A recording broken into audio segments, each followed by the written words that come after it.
हनुमान् श्रीपदो वायुपुत्रो रुद्रो नघोजरः अमृत्यवीरवीरश्च ग्रामवासो जनाश्रयः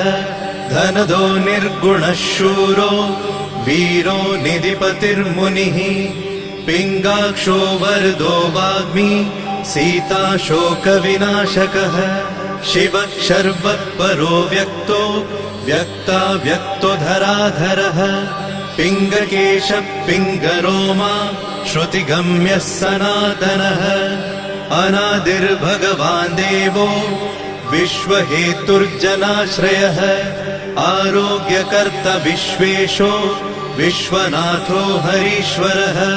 भर्गो रामो रामभक्तः कल्याणप्रकृतिस्थिरः विश्वम्भरो विश्वमूर्तिर्विश्वाकारश्च विश्वपः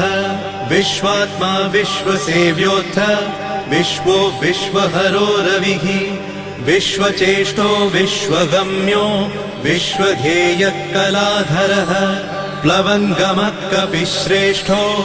ज्येष्ठो विद्यावनेचरः